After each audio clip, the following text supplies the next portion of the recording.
N2C Crime.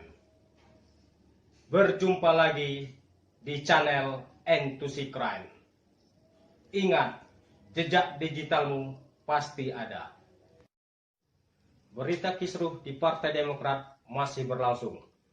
Ketua Badan Pembina Organisasi Kaderisasi dan Keanggotaan DPP Partai Demokrat Herman Khairun berharap Kemenkumham tolak langsung AD atau ART dan kepengurusan Demokrat di bawah kepemimpinan Kepala Staf Kepresidenan Muldoko. Mereka menganggap Kongres luar biasa yang mengangkat Muldoko sebagai Ketua Umum digelar secara ilegal di Deli Serdang, Sumatera Utara.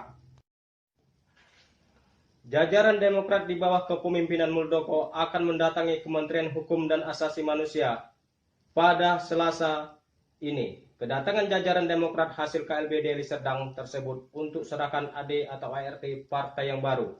Sejatinya Demokrat kubu Muldoko ini akan mendatangi Kemenkumham, tepatnya Direktorat Jenderal Administrasi Hukum Umum, pada Senin kemarin. Namun hingga sore hari menjelang mereka urung datang.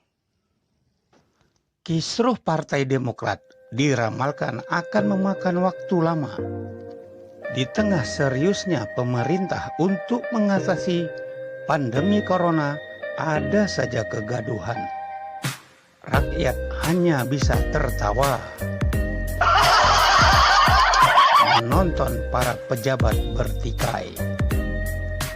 Padahal Pilpres masih jauh, Indonesia masih terpuruk.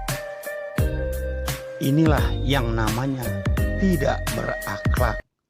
Intinya yang mau saya sampaikan di dalam berita ini, janganlah berbuat kisruh dan gaduh. Di masa pandemi ini, marilah kita bersatu melawan virus corona. Bertaubatlah, bertaubatlah, bertaubatlah.